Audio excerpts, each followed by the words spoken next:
da icterícia, trazendo muito a discussão dos novos gráficos, né, que foram publicados em setembro de 2022 pela Academia Americana de Pediatria, em substituição aí, né, ao que era usado previamente, que era publicado em julho de 2004. Então, a gente teve aí um link de quase 20 anos, né, um espaço aí em que a gente ficou utilizando a mesma coisa, os mesmos gráficos, e a gente vai dar uma olhada por que isso mudou. Então, a gente vai falar um pouquinho aí de prevenção primária, prevenção secundária, tratamento da icterícia com fototerapia e sanguíneo-transfusão, e algumas modificações que vieram aí como orientações para a alta e após a alta. E aí a importância desse tema, né? Que mais de 80% dos recém-nascidos vão apresentar icterícia em algum momento, e quando muito elevada a bilirrubina, o risco natural da encefalopatia bilirrubínica e das desordens neurológicas. Esse aqui é um estudo que trouxe os internamentos no hospital em Hong Kong, né, publicado em outubro de 2023, e é só para a gente ter uma ideia, né, de que o número de readmissões, aí é só trazendo as readmissões. Então, essa linha de cima aí é de 0 a 6 dias, a do meio, tracejada, de 7 a 30 dias e de 31 a 90 dias. Então, ainda tem muita criança que se interna. Naturalmente, essas crianças que se internam após o período neonatal, muitas vezes vêm aí com aumento de bilirrubina direta, mas entre 0 e 6 dias é a maior parte dos recém-nascidos que vão se reinternar, né? E aí a gente vai precisar realmente saber manejar, e aí a gente vai discutir um pouquinho o que é que esse guideline trouxe de novo. Esse guideline, gente, ele é estruturado, né, através desses níveis de qualidade de evidência, e aí a gente vai estar sempre em cada slide colocando lá no cantinho superior direito aí da tela, esquerda da tela de vocês, né, direito meu, mas A, B, C, D, X, aí vocês já sabem que é aí o nível aí, né, da qualidade de evidência que está sendo apresentada. Então, a primeira pergunta que a gente faz e que motivou um pouco essa discussão é possível a gente aplicar isso aqui no Brasil?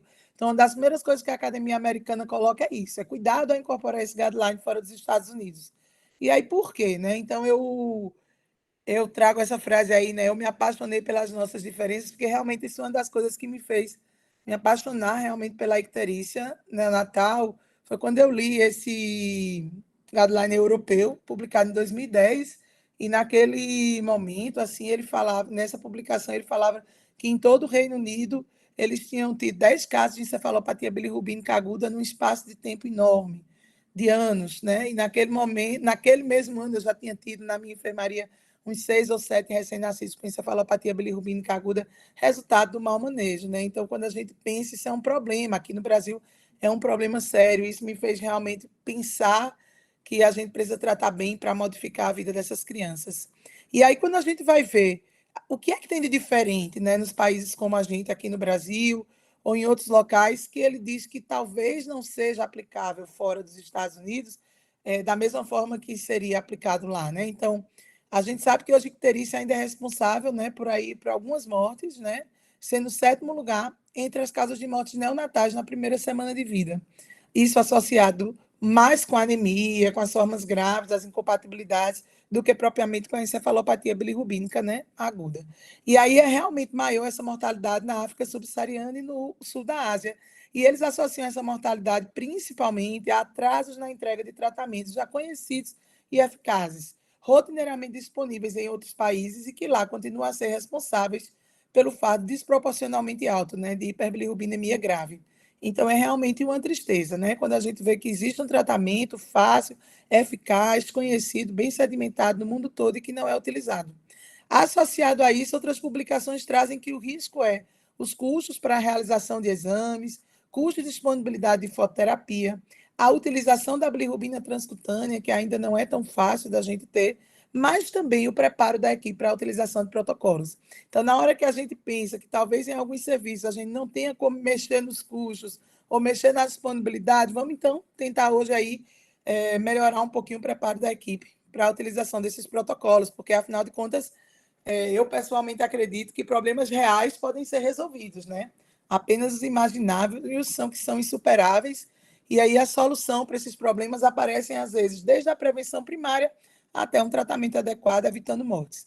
E o que é que esse guideline traz para a gente de o que é que, de fato, está bem sedimentado na prevenção primária, né? O manejo adequado da doença hemolítica isoimune e o aleitamento materno. Então, essa é uma das primeiras figuras que ele traz, aqui está traduzido, foi uma tradução livre, tá, gente? Desse manual e desse guideline, eu fiz uma ampliação para facilitar que a gente veja. Então, a primeira coisa é identificar a doença hemolítica isoimune, né? Então, se esse paciente, se esse bebezinho, quando você analisa, a mãe dele tinha um cumbis indireto, né?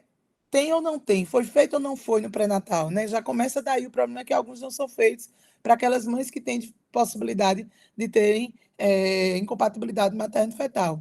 Então, se ele não foi feito, o ideal é que esse bebezinho, ao nascimento, realmente já fizesse a sua classificação sanguínea e o cumbis direto.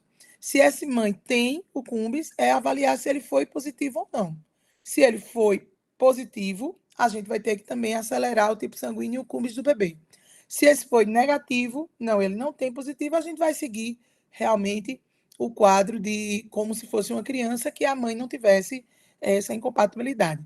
Porque aqui a gente estaria focando muito na incompatibilidade RH, em algumas incompatibilidades por subgrupo que tendem a positivar mais o cumbis do que a incompatibilidade ABO. E essas são realmente a RH e a de alguns subgrupos que realmente preocupam mais pela gravidade e pela pouco tempo de intervenção que a gente vai ter, né? Se esse cumbis do bebê é, então, positivo, aí a gente tem que pensar, esse cumbis é verdadeiro? Realmente esse cumbis do bebezinho é positivo porque ele realmente tem ali um anticorpo ligado na parede da hemácia que está ali destruindo essa hemácia, ou é porque essa mãe recebeu essa imunoglobulina, se essa imunoglobulina é de alguma natureza passa o bebê. Mas se está ligado diretamente esse cumbis na hemácia do bebê, esse anticorpo na hemácia do bebê, o risco da gente ter realmente ali a incompatibilidade com destruição com hemólise é elevadíssimo. E aí, para esses bebês, a gente tem que analisar se ele tem fator de risco para neurotoxicidade, que a gente vai falar já já quais são, e vamos ter que dosar a bilirrubina imediatamente ao nascimento e a cada 4 horas, né? A gente vai dosar 2 vezes e depois, se não indicar foto, a cada 12 horas, por até 3 vezes. Então, aqui, gente, é só para a gente não ficar só esperando no doente que a mãe tem um risco da incompatibilidade, tem um cumbis positivo, o bebê também, a gente tem que realmente ativamente ficar dosando a bilirrubina e não esperar o aparecimento clínico, né? Então, isso é uma coisa que ele traz aqui de mudança e diz aí que intervalo essa dosagem de bilirrubina deveria ser feita. Quanto ao aleitamento materno, os benefícios do aleitamento materno são aí indiscutíveis, né? E aí a gente tem que lembrar que a associação do aleitamento materno com a icterícia, ela se dá em 2 momentos. Ali no comecinho da vida, entre o 3º e o 5º dia de vida, e de 5 dias de vida, né? Ali até 3 meses, com o risco da icterícia do leite materno. Então, quando a gente está avaliando esse comecinho da vida, a preocupação é mais como esse bebê está mamando, né? Então, a parceria, fortalecer a amamentação, realmente reduz a icterícia, porque, de fato, nesse começo de vida é muito por baixa ingesta, né? Com o aumento da circulação enterohepática. E aí nós temos alguns estudos que mostram, gente, e eu acho que talvez nem todo mundo esteja muito habituado com essas curvas ponderais, todo mundo sabe, né? Que o bebê perde peso ao nascer, mas qual é realmente a curva de perda desse bebê? Então, a gente tem alguns estudos que elaboraram curvas para a gente acompanhar um pouquinho essa perda de peso. Então, esse foi um dos estudos que a maior parte dos recém-nascidos eram a termo, né? E aí a gente observa que, de fato, a bilirrubina, ela sobe para depois cair ali até mais ou menos os primeiros 3 dias de vida. E ele faz uma associação dessa elevação com a perda de peso, que também é mais significativa nos primeiros 3 dias de vida. Esse é um outro estudo, né, que também observou que até 28 dias, com 28 dias, né, após o nascimento, 34% dos RNs ainda tem uma bilirrubina acima de 5. Somente 1% dos RNs vai ter uma bilirrubina acima de 12. Então, na verdade, ele sobe, vai caindo com o passar do tempo, e aí do aspecto de acompanhamento, a gente tem que lembrar que pode ser que esse bebê chegue para a gente na emergência e esteja com icterícia que não precisa de tratamento. Mas, olha, 9% dos bebês é que vão ter bilirrubina acima de 10. Então, se esse bebê chega com bilirrubina maior, provavelmente não é só esse fenômeno fisiológico em regressão. Esse outro estudo que avaliou aqui a bilirrubina transcutânea, porque lá o anterior era com bilirrubina sérica. Esse estudo aqui que avaliou a bilirrubina transcutânea nos primeiros 12 dias de vida, e aí ele avalia também associando com a perda de peso. A média de idade também é de bebê termo, e ele traz dois gráficos, gente. Esse daqui é do peso, então a gente tem uma perda mais significativa até o segundo, terceiro dia de vida, e depois disso já tende a subir. Então é importante, porque a gente grava, às vezes, o bebê pode perder 10% do peso em 3 dias.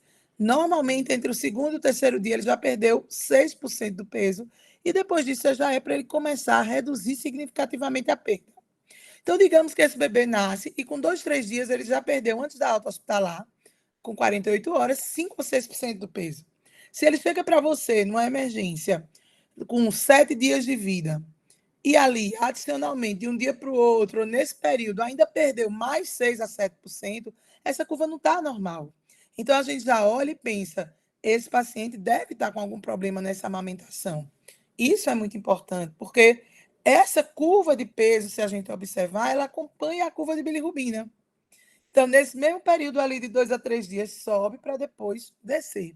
Então, essa relação de aleitamento materno com aumento da bilirrubina está muito clara já em vários estudos, e aí por isso que realmente você fazer medidas que tragam um incentivo à amamentação muda as taxas de bilirrubina.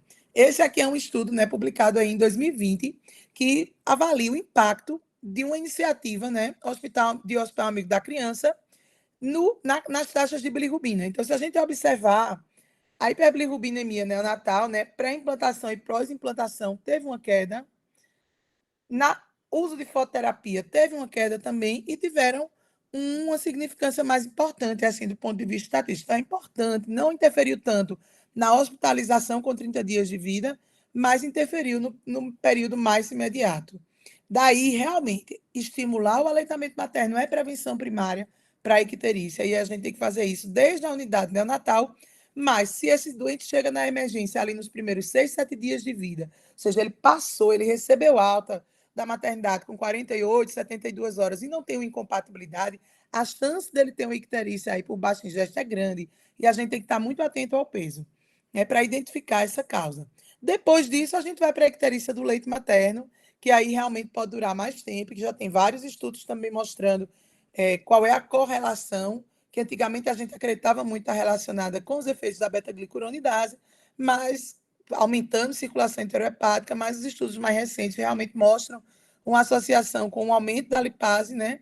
E com o aumento dos ácidos graxos ali de cadeia longa, com maior facilidade de absorção, que interfere na inibição do metabolismo da bilirrubina, porque reduz a conjugação da bilirrubina. É difícil que a icterícia do leite materno se associe com a encefalopatia bilirrubínica aguda, mas aí a gente tem que estar sempre também pensando nesse diagnóstico.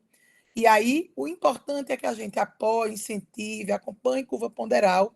E uma das determinações realmente que tem no guideline é evitar a suplementação com fórmulas e evitar também água e destrose. Suplementação com fórmulas da água e destrose para esses bebês não reduz o risco de icterícia e ainda ao contrário, né, reduz o aleitamento materno.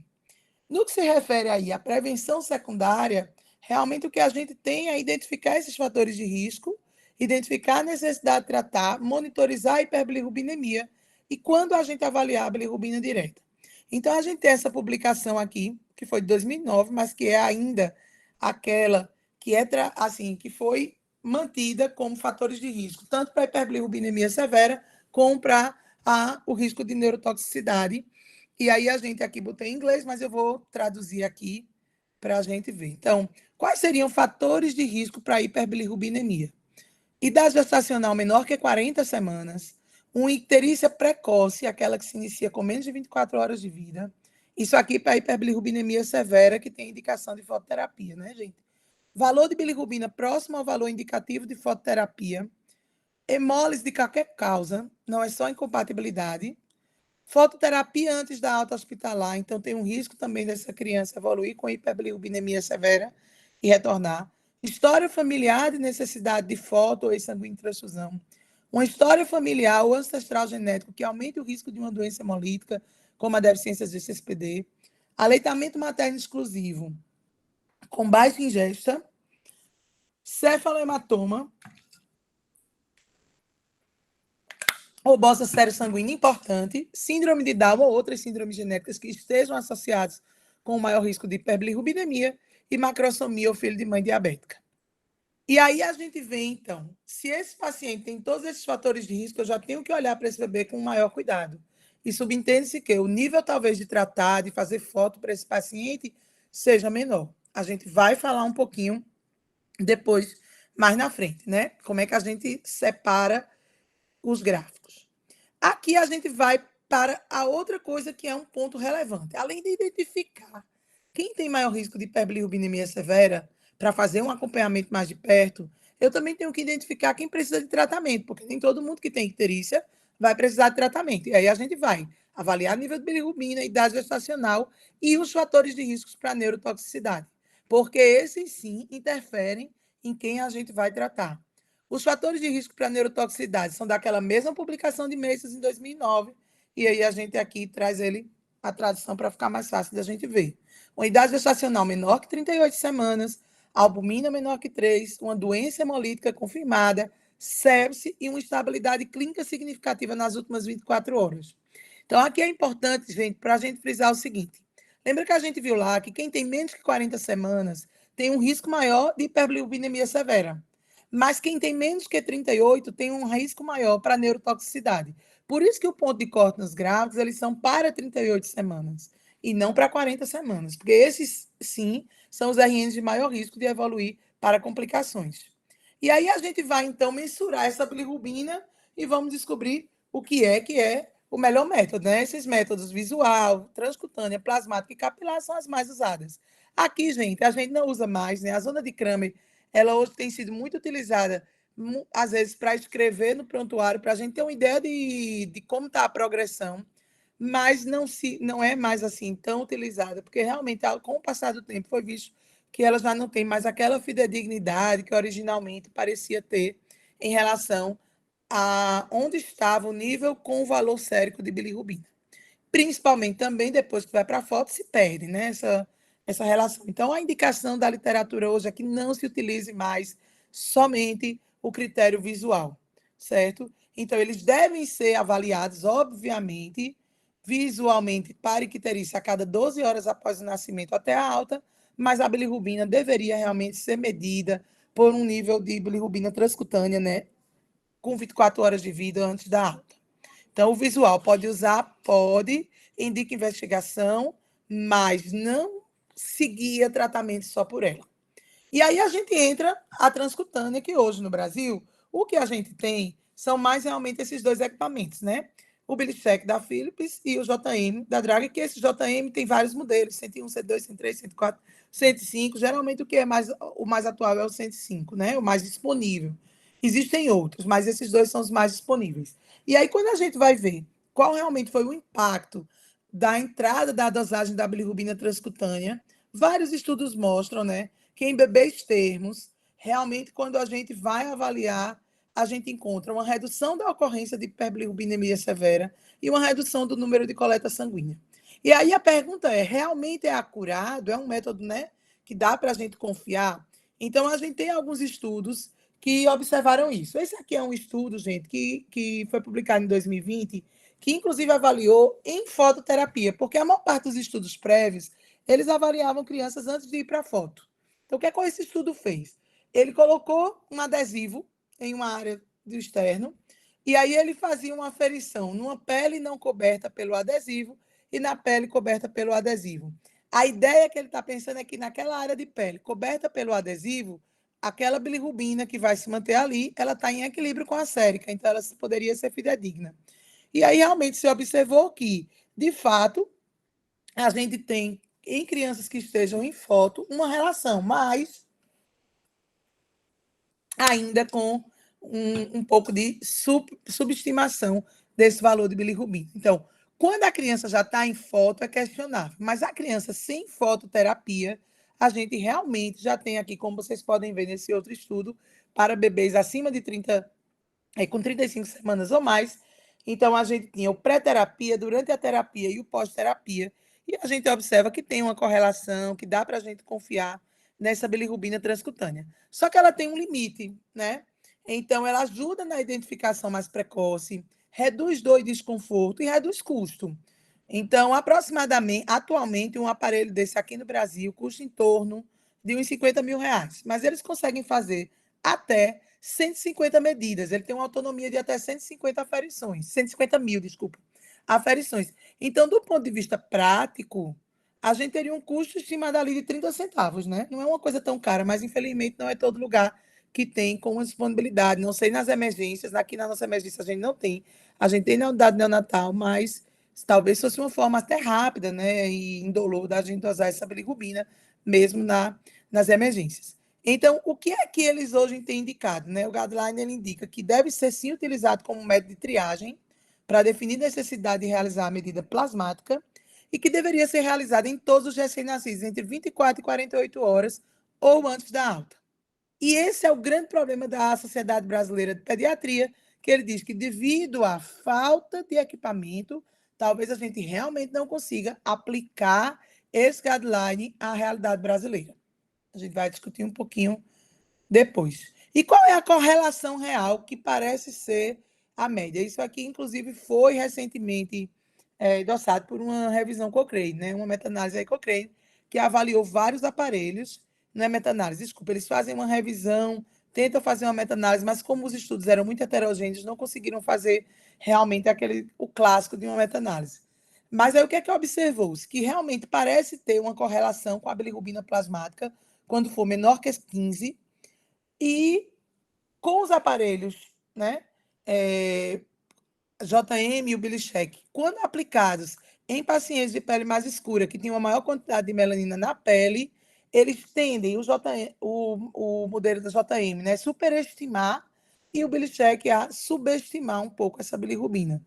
Dentro ali também daquela média de mais ou menos 3. Então, a realidade parece que esse é um estudo aqui de 2023, que avaliou a acurácia aí do JM-105 e que praticamente encontrou os mesmos resultados dos estudos prévios. Se a gente observar aqui, para níveis de bilirrubinas mais baixos, a avaliação adequada ocorre em até 97% dos casos.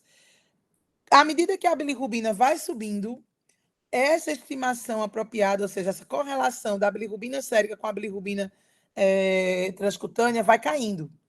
Em valores acima ali de 15, a gente vai ter ali em torno de 86%, 79% de correlação. Então, a gente começa a se preocupar, de fato, acima de 13 a 15. Por quê? Abaixo desse valor parece ser fidedigno. Acima desse valor, a gente teria que realmente avaliar. Por isso que ele coloca, né, que a gente deveria, de fato, nesses valores que fossem próximos a 15, confirmar com uma bilirrubina sérica, como a gente vai mostrar no slide depois. Essa aqui é só a revisão Cochrane que eu trouxe para quem quiser ler, mas quando a gente vai avaliar todas as evidências utilizadas todos os artigos utilizados nessa revisão, estudados nessa revisão, foram publicados até agosto de 2022, que foi prévio ao guideline da Academia Americana. Então, na prática, não muda muita coisa, é basicamente o que o guideline traz, o que a gente apresentou. Parece ter correlação, sim, antes do uso da fototerapia, com valores até aproximadamente 13 a 15. Né? E aqui é um outro estudo que também foi publicado recentemente para avaliar a acurácia dessa bilirrubina transcutânea em crianças depois da fototerapia, que ainda é uma dúvida que existe. A conclusão desse estudo realmente ainda é de que parece ter uma correlação, mas ainda não é o suficiente e não deveria ser utilizado para acompanhar essas crianças após a foto. Então, na verdade, talvez a dosagem sérica no pós-fototerapia ainda seja a mais indicada. E aí a gente vai, quando é então que eu vou fazer a dosagem plasmática, né? Então, naqueles pacientes que a bilirrubina transcutânea tiver uma variação maior que 3 do nível da fototerapia. Então, eu encontro lá no gráfico que o nível de fototerapia é 15. E a bilirrubina do meu paciente está 14. Ah, está abaixo de 15. Sim, mas eu sei que qual é a acurácia dessa bilirrubina transcutânea, né? Então, é ali em torno de mais ou menos 3. Então, se eu tenho uma acurácia ali que pode ter uma margem de erro de até 3 e eu estou com 14, meu valor poderia estar real de 11 até 17. E o nível de foto da minha criança é 15. então eu vou ter que confirmar com a bilirrubina plasmática. Não sei se ficou claro. Né? Então, naqueles pacientes que o valor de transcutâneo tiver ali em torno de 3 miligramas por decilitro do valor de foto, eu vou ter que confirmar. E quando a bilirrubina transcutânea for maior ou igual a 15 também. Por quê? Porque a gente viu que acima de 15, realmente, esse percentual aí, essa acurácia diminui bastante. E ela é indicada para segmentos de paciente em fototerapia, como a gente também já falou, que não é indicada. Né? A gente mostrou os estudos que viu que durante a fototerapia, após a acurácia, não é tão boa. Então, eu devo usar como triagem e devo, nas crianças que tiverem transcutânea acima de 15, confirmar com a plasmática, e na transcutânea que for menor que 15, mas numa margem de até 3 do nível de foto, confirmar com a plasmática. Existem, hoje em dia, né, a dosagem de bilirrubina capilar, que também naturalmente vai ser usada, onde tiver essa disponibilidade, e a escleroconjuntival através de aplicativos de celular, que hoje já tem vários, mas que a literatura ainda não encontrou nenhum. Aqui é só um exemplo, né, de um estudo, mas assim, já temos outros com diferentes aplicativos e que não mostrou realmente que seja ainda realmente uma acurácia boa. Então, a indicação ainda é a transcutânea. E aí a gente tem também quando é que a gente deveria colher bilirrubina direta, porque nesse grupo de paciente, a transcutânea não vai te dizer a bilirrubina direta. Então, em pacientes que tiverem em aleitamento materno, né, e ainda ictérico, com 3 a 4 semanas de vida, a gente deveria fazer uma dosagem plasmática para ver o nível de direta, e em pacientes que estejam em uso de fórmula e ainda ictérico, com 2 semanas de vida, a gente também deveria fazer para ver essa bilirrubina direta. A gente vai considerar alterado uma bilirrubina direta maior que 1 e uma bilirrubina conjugada acima de 0,3, porque eu não sei se todo mundo sabe, mas realmente o método de dosagem de direta e conjugada são diferentes, então os valores de análise são diferentes. Agora, na prática, a gente meio que, do ponto de vista fisiopatológico, imagina como se fosse a mesma coisa. Mas, na verdade, não é, né? E aí, aqui, vamos começar no tratamento propriamente dito. Então, uma breve história que já foi usada de tudo, né? Dieta, purê de ruibarbo. E aí, só em 1985, né, que a Faculdade de Medicina da Universidade de Paris anunciou um prêmio cujo foco era icterícia para ver se as pessoas estudavam e encontravam um tratamento.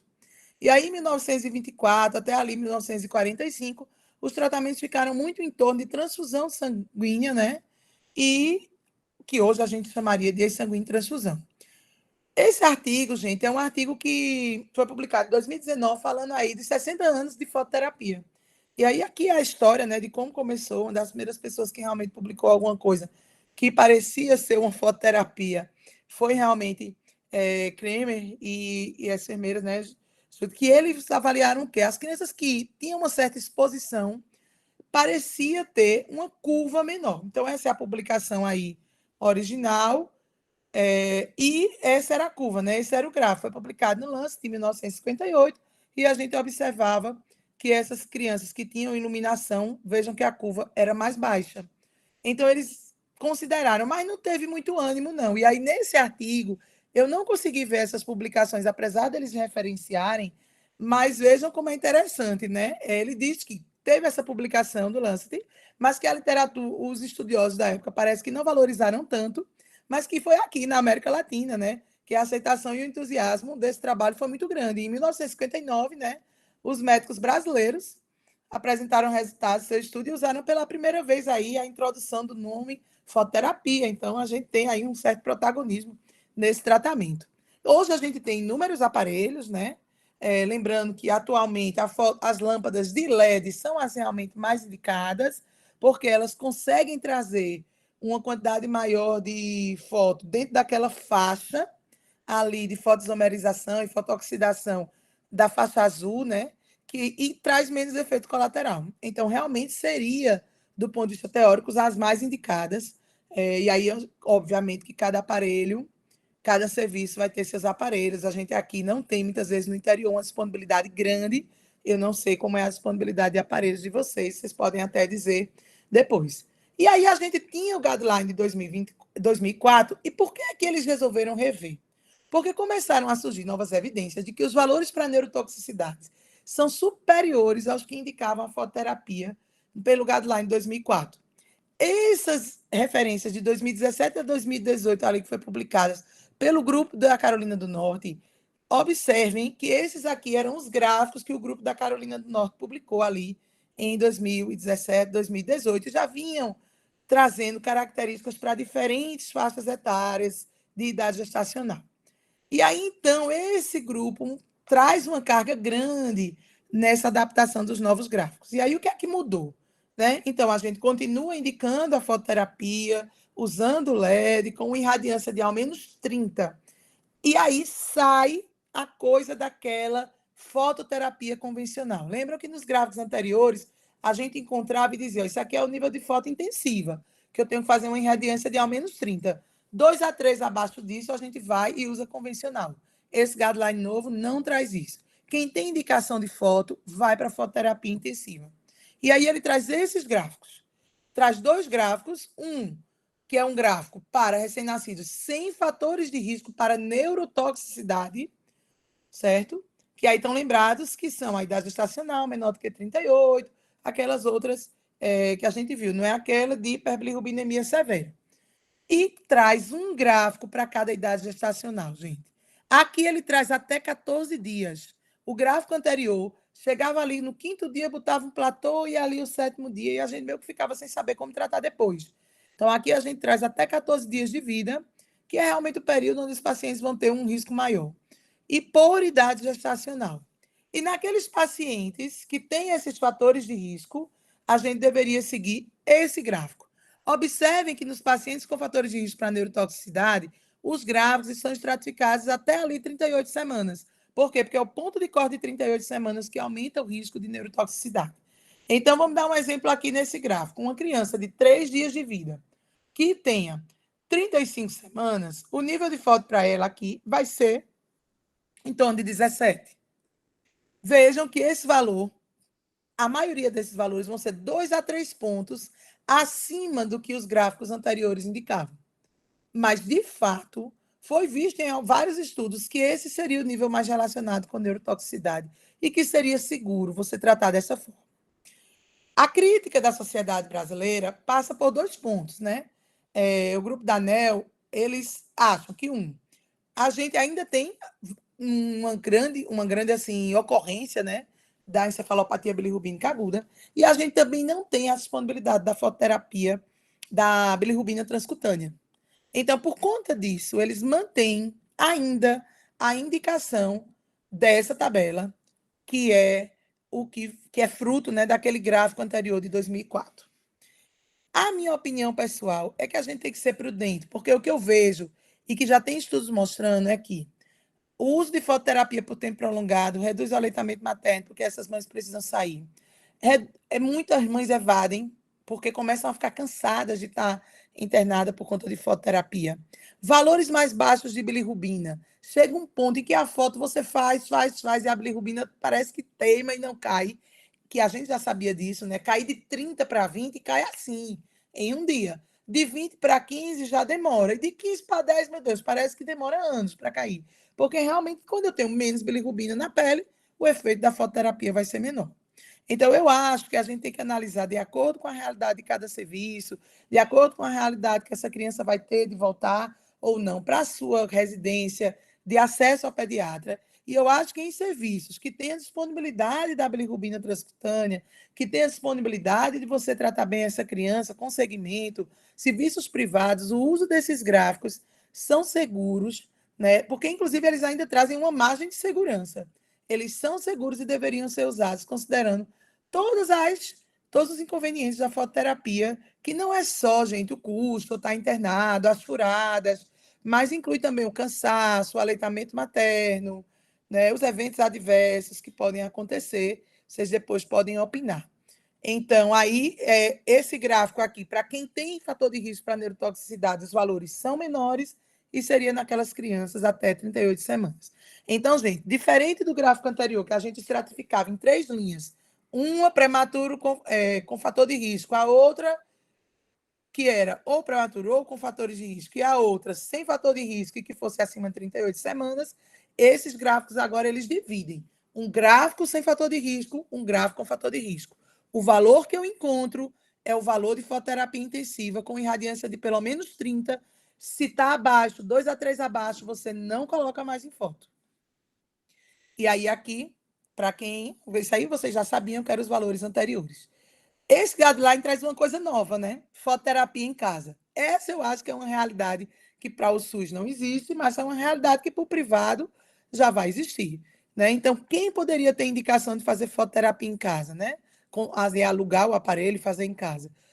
Crianças que não tenham fatores de risco. Então, idade gestacional maior que 38 semanas, um tempo de vida, né, maior do que 48 horas, que esteja bem, com boa alimentação, boa curva de peso, sem fatores de risco para neurotoxicidade, sem fototerapia prévia, e que a bilirrubina esteja, pelo menos, né, não esteja com um valor tão alto acima do nível de foto. Então, o nível de foto é 15, está ali 16, ok. Mas se esse nível está 20, está bem acima, também não seria seguro. Que tenha um aparelho de LED disponível e que possa colher bilirrubina diariamente. Vejam que é muita coisa, né? Então, realmente, seu paciente precisa ter tudo isso. E ele aponta que seria uma possibilidade para aquele grupo de doente que iria ser readmitido com icterícias prolongadas acima de 7 dias. Por quê? Porque aqueles dos primeiros dias é mais, né, difícil de realmente a gente ter esses critérios mais benignos, digamos assim. Lembrar dos cuidados, proteção ocular, manter a amamentação e só suplementar se o ganho de peso inadequado e história marcante de dificuldade de amamentação. Aí aqui, gente, a gente vai ter a monitorização. Quando colher bilirrubina, se o paciente está hospitalizado a cada 12 horas ou guiado pela idade da criança, fatores de risco e o valor de bilirrubina em sua evolução. E se o paciente está em casa uma vez por dia. E se tiver aumentando a bilirrubina em criança que está fazendo fototerapia domiciliar, aí tem que ser internado. Então, quem foi para a foto com aquele gráfico, colher a cada 12 horas. Paciente em fototerapia, nós temos que investigar a causa. Eu sempre brinco assim, né? Que, ó, para quem só sabe usar martelo, todo problema é um prego, né? Então a gente vai lá e diz assim: só sei foto. Fica parecendo que icterícia é uma doença só, mas icterícia não é uma doença só. Então aqui a gente tem que lembrar que pode ser hemólise, pode ser um aumento de produção por base de ingesto, uma coleção sanguínea sendo reabsorvida, defeito de captação e conjugação, que são valores mais altos, icterícias mais difíceis de tratar, lesão hepatocelular, levando ao aumento de bilirrubina direta, uma doença de via biliar, que também aumentaria a bilirrubina direta, o aumento de circulação enterohepática, né? E depois que a gente avalia pela história clínica se alguma dessas causas está apontando, eu tenho que investigar laboratorialmente, e aí seria um meio que o básico que a gente teria, né? HB-HT, para avaliar a hemólise, o cumbis, reticulose, CSPD. A questão do CO2 para a gente dosar é mais difícil da gente conseguir. Então, na prática, eu acho que hemoglobina, prova de hemólise, cumbis direto, reticulose de CSPD já litariam uma grande maioria das causas, né? E aí vem quando suspender a foto. Né? Então, o balanço ali seria entre evitar os efeitos da foto e o risco de rebote. Então, quem são os pacientes que têm fatores de risco para ter rebote? Uma idade menor do que 48 horas no início da fototerapia, aqueles que se iniciaram com icterícia com 24, 48 horas. Quem tem doença hemolítica, quem tem menos do que 38 semanas e valores mais elevados de bilirrubina no momento da suspensão. Mas a recomendação, já teve vários estudos, esse aqui foi um estudo publicado em 2017, que trazia um score bem louco aí, que a gente dava um trabalho danado de calcular, que não é o recomendado pelo guideline, ou seja, eu só trouxe a título de curiosidade, da gente ver que isso é um tema amplo de vários estudos, mas o guideline americano agora, 2022, ele diz assim, ó, botei em inglês, que é para depois ninguém ter dúvida da tradução, mas eu traduzi aqui, que seria, né?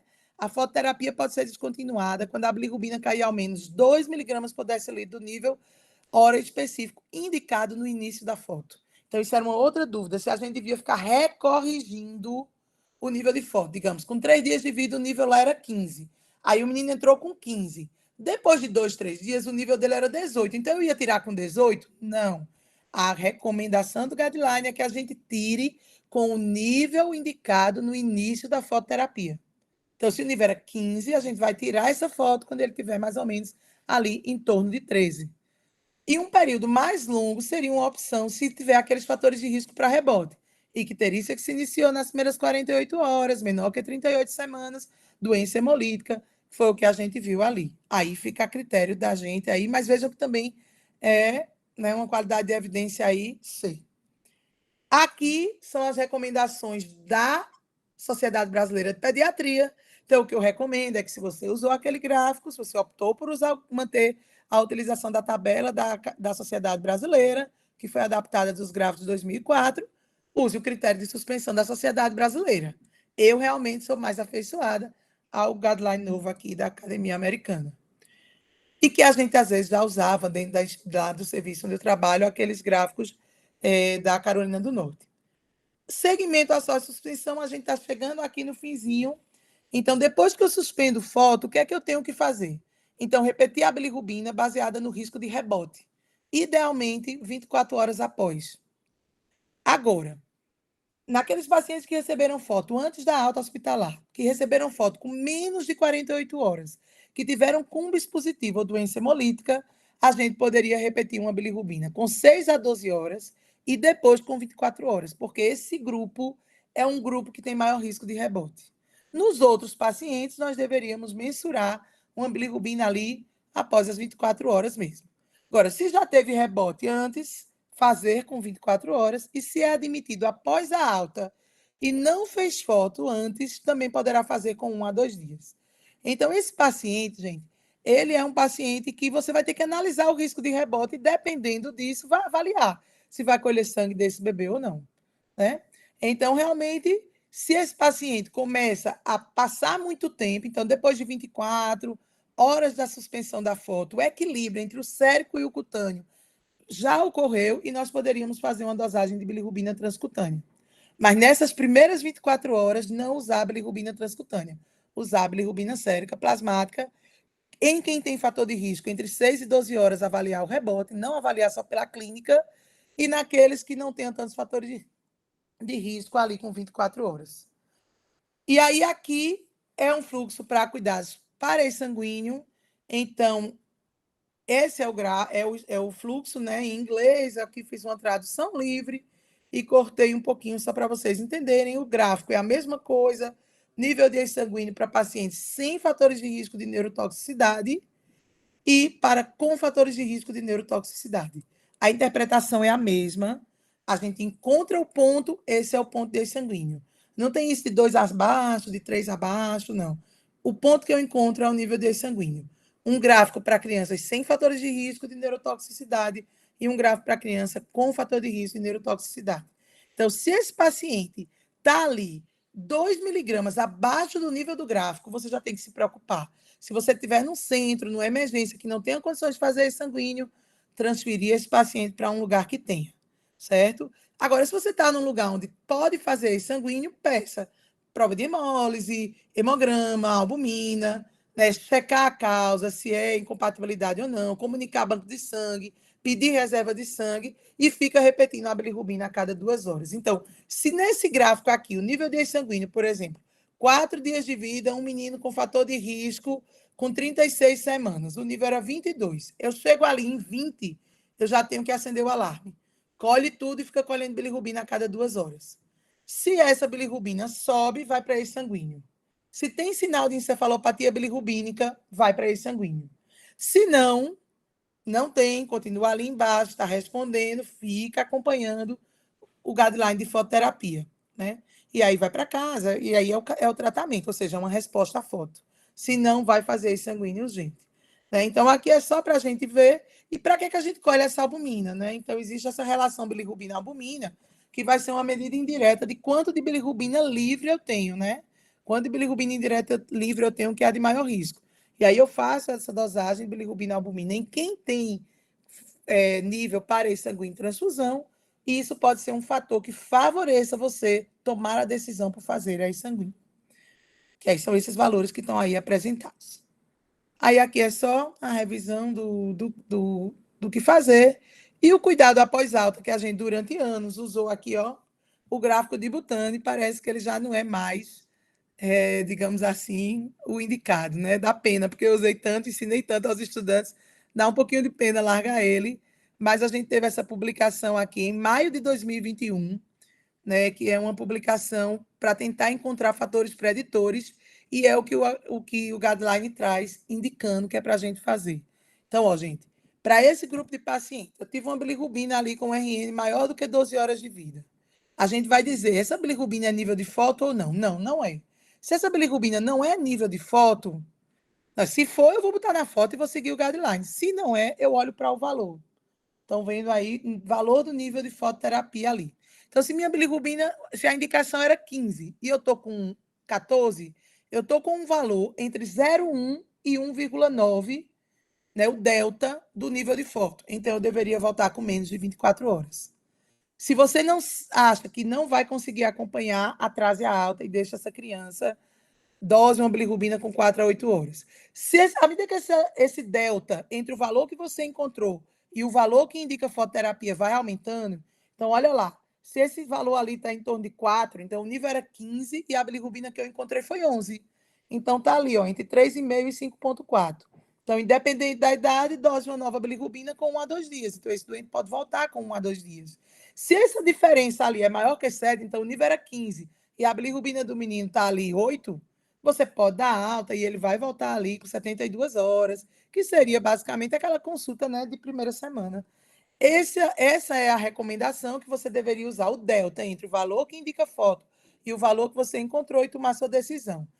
Aqui é o mesmo estudo, tá, gente? Esse daqui, mas que depois que foi publicado o estudo da academia, o guideline da Academia Americana, eles revisaram o ponto de corte, são os mesmos autores, com a mesma coorte, e eles revisaram com os valores do gráfico novo e identificaram que pode sim manter com segurança essa estratificação em 5 categorias, que é essa daqui utilizada, de 0,1 a 1,9, de 2 a 3,4, 3,5 a 5,4, e aí vai como está aí nessa tabela, certo? Para os prematuros, obviamente, o guideline não mudou, a gente continua utilizando os fatores de risco para neurotoxicidade, né, que é o peso de nascimento menor que 1.000, um APGA baixo, aí tem todos esses aí que são diferentes do bebê termo, do bebê acima de 35 semanas, e o nível de foto ainda continua, e sanguíneo, utilizando essa publicação de meses aí, de 2012, que é essa tabela. Isso não mudou, continuou o mesmo, então não vou falar aqui. Né? Antes da alta, avaliar todas as outras situações clínicas associadas e dar orientações aos pais para concluir aí, gente, promover o aleitamento materno, né, como medida de prevenção primária, levar em consideração os riscos aí de hiperbilirrubinemia e neurotoxicidade para indicar tratamento e garantir um segmento após alta adequado, usando aqueles gráficos de quando voltar, né, para não mandar, recebeu alta, volta com 10 dias, não pode. Tem que voltar ali dentro daquele risco de readmissão. E aí eu fecho aqui, né, com a desigualdade social transforma a vida dos cidadãos em uma corrida cuja distância a percorrer e obstáculos não são os mesmos para todos. Eu acho que na icterícia isso é muito verdade, né? Dificilmente você vai ver um menino de privado impregnar, mas o pobre impregna, né? Porque não tem tratamento adequado. Então, se a gente puder seguir o protocolo, só isso já vai salvar muita gente. Era isso aí, aqui são os nossos contatos e obrigada aí pela atenção. Sei que demorei, não sei aí se todo mundo aproveitou, mas é um tema que eu sou arriscado, porque eu sou tão apaixonada e a gente fica querendo falar um bocado de coisa. Foi muito bom, Lu. Não sei se o Joca viu aí, que nós acho que tivemos duas mãos que levantaram aí para fazer pergunta, o Romualdo e a Raquel. Se eles não tiverem a pergunta, aí acho que podia abrir. Eu acho que as duas, e foram um monte de mãozinhas aplaudidas, mas as que aplaudiram foram as mineiras, né? Tu vê que o pessoal de Minas está prestando atenção aí no negócio. Mas eu acho que tinha duas pessoas que tinham levantado a mão, era o Romualdo e a Raquel. Eu anotei o nome aqui, se vocês quiserem falar. Acho que Camila também levantou. Isso. Fiquem à vontade. Eu acho que pode aparecer aí e perguntar direto. Parece que a gente vê vocês e faça a pergunta. Ó, 47 minutos. Isso tá bom? Isso tá bom. Acho que é a pergunta que está saindo, né? Alô? Oi, pode falar, Romualdo. Realmente eu não pude assistir a aula toda porque eu estou de plantão aqui, mas sobre bilibeço, sobre bilispot, qual é o aparelho melhor hoje em dia para fototerapia?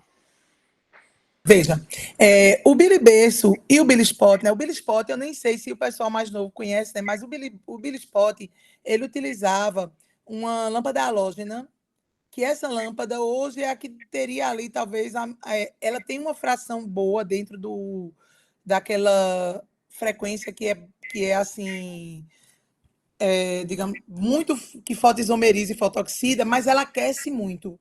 Então, ela tem essa desvantagem, né? A lâmpada fluorescente, que é a que a gente utiliza no biliberço, ela realmente, se for usada lâmpadas azuis, ela vale a pena. Mas com lâmpadas brancas também hoje não é tão efetivo. O que é que seria o melhor? O melhor é o que usa LED. Aí a gente tem, né? O Bilitron. A gente tem o Bilitron, que é um aparelhinho pequenininho, que é colocado em cima, que ele tem uma vantagem de poder ser usado em prematuros, porque ele fica assim em cima da incubadora, e aí o bebezinho não precisa estar fora da incubadora para usar a foto, e ele tem, só que ele tem uma área pequena. Então, como ele tem uma área pequena digamos assim, de iluminação, o que vai acontecer é que o bebê precisa ser pequeno. Agora, a gente tem o Bilitron Bed, que é como se fosse um Billy Berço, que embaixo tem o LED, né? Então, esse é um aparelho bom. Lembrando que as lâmpadas de LED são mais caras, mas que elas também têm um tempo de vida útil de horas maior. A gente hoje tem o Billy Blanket, que é como se fosse um cobertorzinho ali de LED, que pode ficar em contato com o paciente porque ele não aquece, que já tem alguns estudos mostrando assim também boa eficácia. Aqui a gente não tem, no meu serviço, a gente não tem serviço onde eu trabalho, não sei na rede privada, se em algum lugar aí que vocês tenham essa experiência, mas os estudos mostram uma boa ação. Agora, em termos de Bilitron, né, aquele que fica em cima, você tem de vários tamanhos. Tem redondinho, tem quadradinho, com um número de lâmpadas variável. Então, o que é que a gente diria que hoje é o melhor aparelho de fototerapia? É basicamente que você tenha lâmpada de LED, que são as melhores, né? Se não tem a fluorescente azul, e depois a branca. A halógena ainda é melhor do que a fluorescente branca, mas aquece. Então, a gente tem essa dificuldade. Agora, a fluorescente tem um problema, que é a questão realmente de você, para o prematuro, tem mais dificuldade.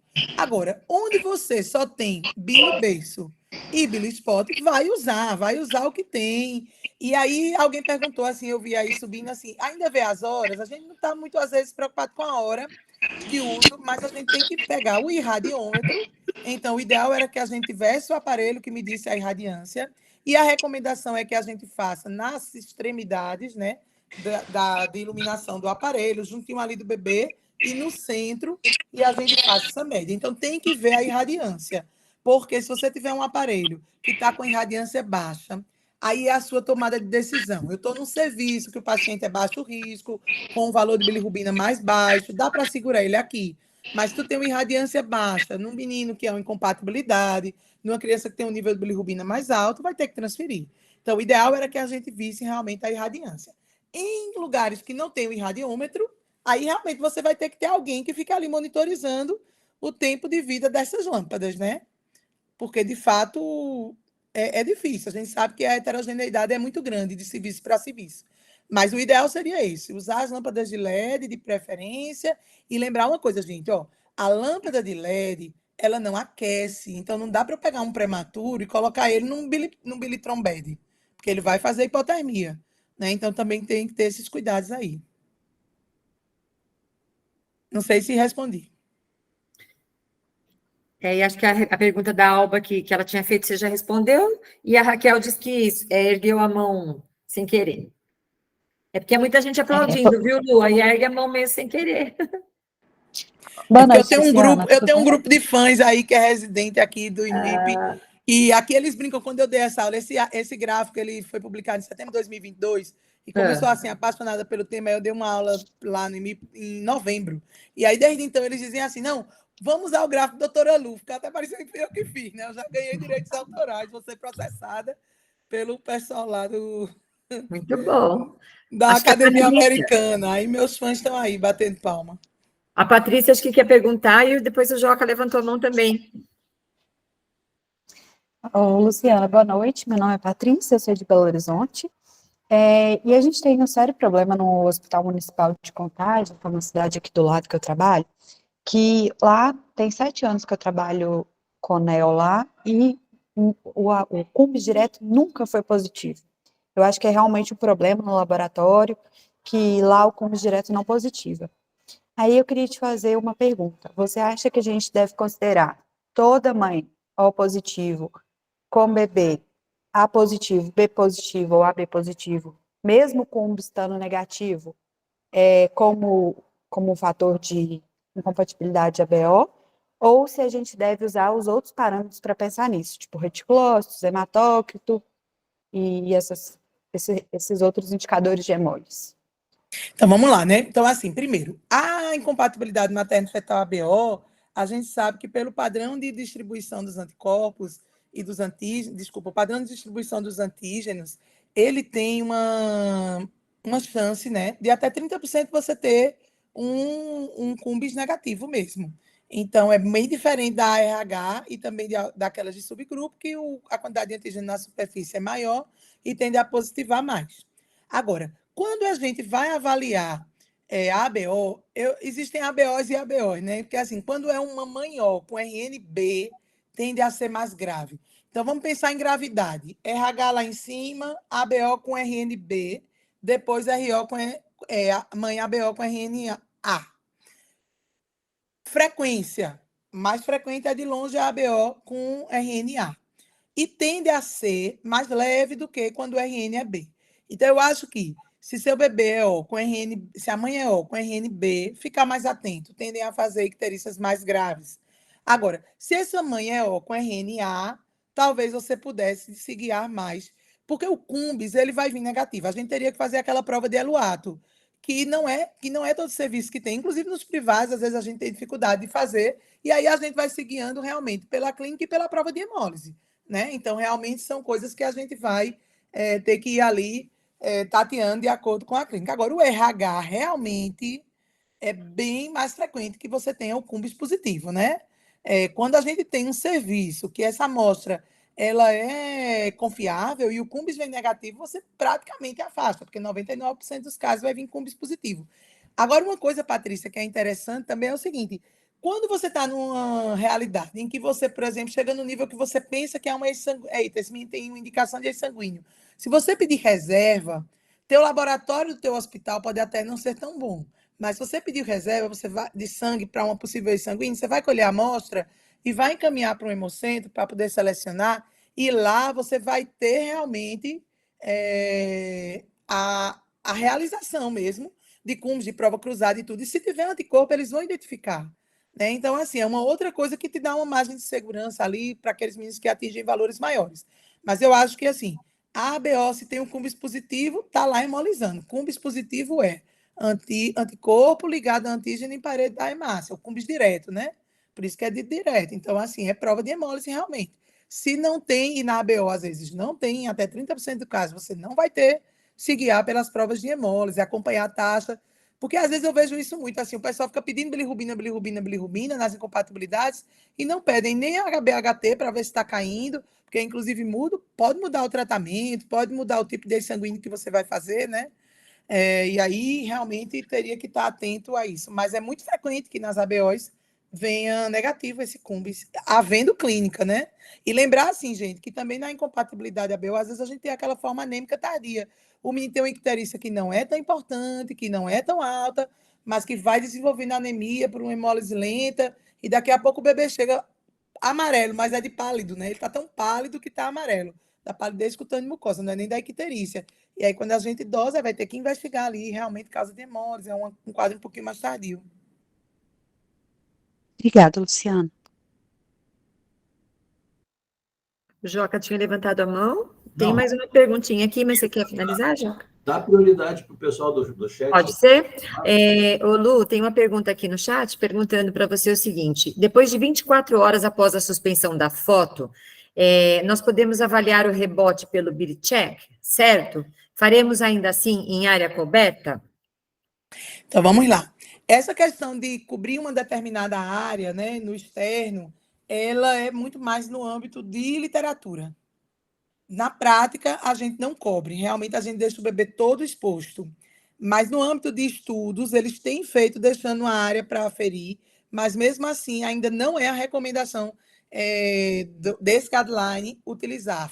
A conclusão é que falta ainda evidências para que a bilirrubina transcutânea seja utilizada no segmento. Agora, após 24 horas, você já teve um períodozinho de equilíbrio e você poderia sim utilizar o Bilicheck ou o JM 105, né, que é o que a gente tem aqui, eu acho, mais atualmente no poderia. O guideline diz que sim, porque depois desse período ali de 24 horas, você já, teoricamente, essa bilirrubina que estava no sangue entrou em equilíbrio, o nível cutâneo já vai ser mais ou menos fidedigno, né? Digamos assim, mais acurado dentro daqueles parâmetros anteriores.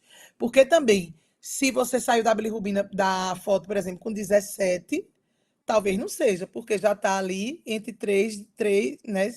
Um desvio de mais ou menos 3 do valor 15, que é o valor máximo ali de acurácia para a bilirrubina transcutânea. Aí o critério de interpretação é o mesmo anterior. Tudo bem, Leandra?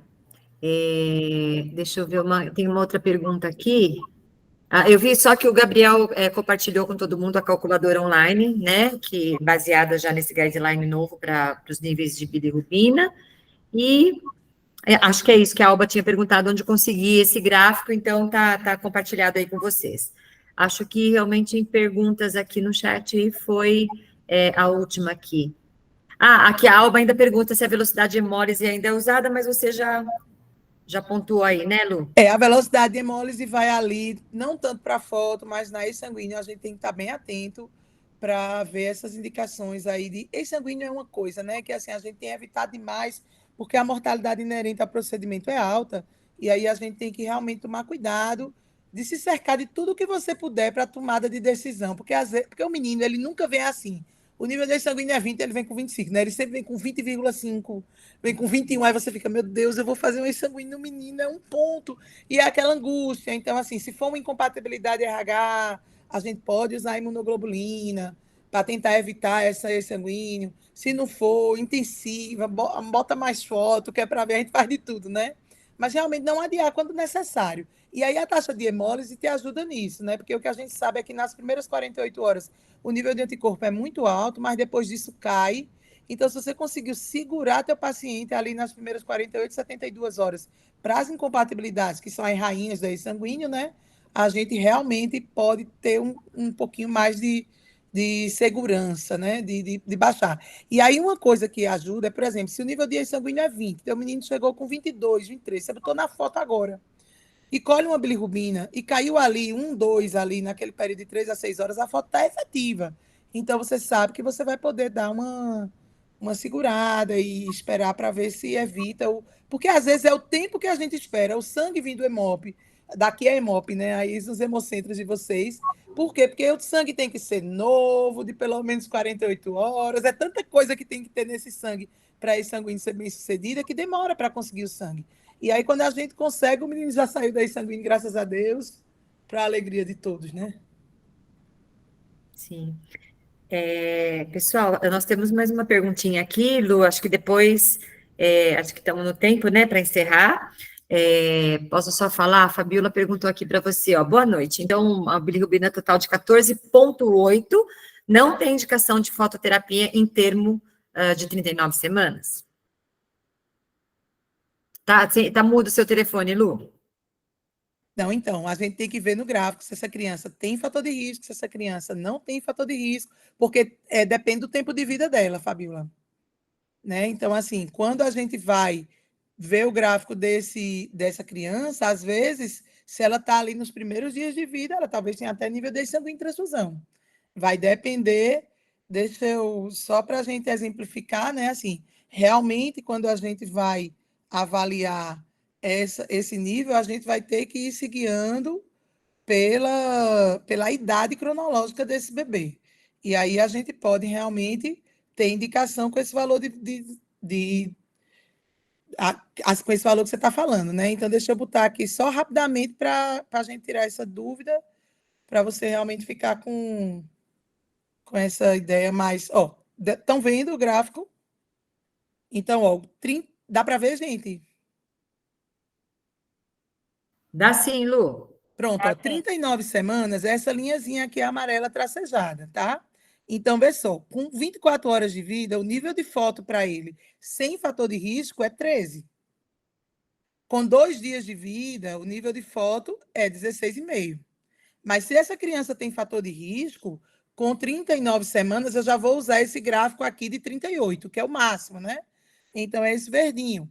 Com 24 horas de vida, ele vai para a foto com 10,5. Com 2 dias de vida, ele vai para a foto com 14. Então, vai depender realmente de você olhar a idade cronológica, se tem fator de risco, se não tem, e usar o gráfico. Não sei se deu para se deu para compreender, Fabiola. Conseguiu? Deu para entender? Oi, Lu, entendi completamente. Entendi. Eu agradeço. Tem 8 dias de vida. Aí com 8 dias de vida, a gente já está ali naquele platô que realmente é em torno de 22, ainda não teria. Oi? Esse platô já não teria mais tanta indicação, né? Isso. A Alba traz aí uma coisa importante, né? Que é o campeamento tardio do cordão, né? O campeamento tardio do cordão, ele tem associação realmente com a icterícia, mas não é contraindicado fazer, a gente deve fazer, né? E considerar aí só fazer o segmento mais próximo dessa criança, porque apesar de ter um risco aumentado de icterícia, o campeamento tardio do cordão, ele não, que a gente diz tardio, mas nem é tardio, né? Campeamento oportuno, digamos assim. É só não ser precoce, porque tardio fica parecendo que a gente está demorando muito, né? Mas assim, o tardio no sentido de oportuno ali com mais de 30, com mais de 60 segundos entre ali 1 e 3 minutos. E aí a gente, apesar dos estudos terem mostrado um aumento da ocorrência de icterícia, não aumentou o risco de impregnação, nem a taxa de sanguíneo. Então, é uma coisa que a gente deve fazer, né? E deve preconizar mesmo, né? E com certeza, levar em consideração o retorno, o nível da mãe. Tem estudos, gente, no mundo que eles têm os cards de corzinha amarelinha que dá o pai na alta para comparar com a pele. Mas é super falho. Esse card não ia funcionar aqui, porque o anictérico é branco. Então, a nossa população já deu errado, né? Porque ninguém aqui é branco no Brasil, é todo mundo misturado. Não, então já não está muito certo. Então, assim, mas tem de tudo. Tem aplicativo de celular que você tira foto, manda para o médico, tem de tudo, né? A idade de iniciar a foto, Clarice, aí a gente geralmente não tem um limite, né? Mas assim, até mais ou menos 10 a 15 dias, você ainda tem uma permeabilidade maior da barreira, né? Uma chance maior de você ter essa passagem de moléculas maiores. Então, assim, esse guideline traz os gráficos até 14, que o anterior só trazia até 7. E era até uma dúvida, que o povo dizia, como não tem no gráfico, não usa mais. Esse traz até 14, mas é considerar qual é a etiologia, se seu menino é prematuro, idade gestacional corrigida.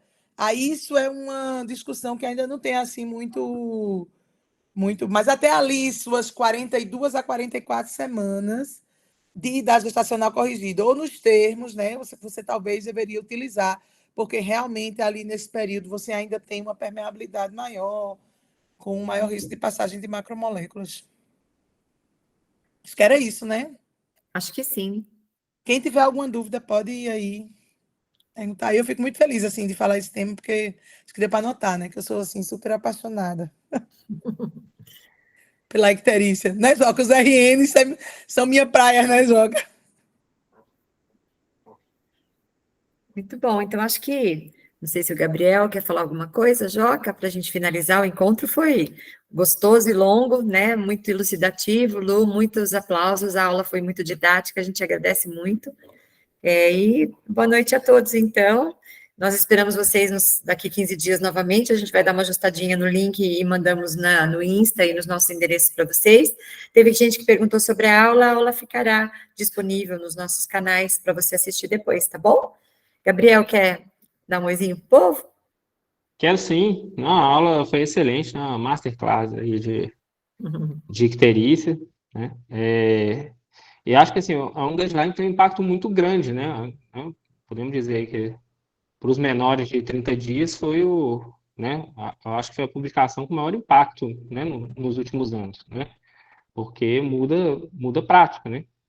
E eu acho que o grande destaque aí mesmo é a gente colocar no contexto, né? Uma coisa é a gente internar o paciente, porque a gente não sabe se esse paciente vai voltar, né? Outra coisa a gente, né?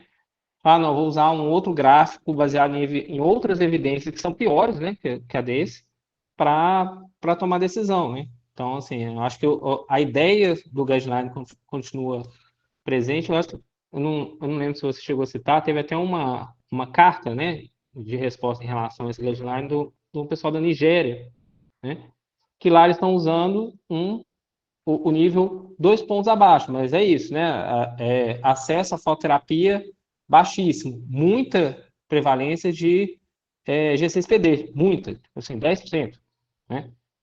Ok, mas o framework, né, o fluxo de decisão é o mesmo, né? O que eles estão fazendo é usar um nível um pouco abaixo para começar a intervenção, né?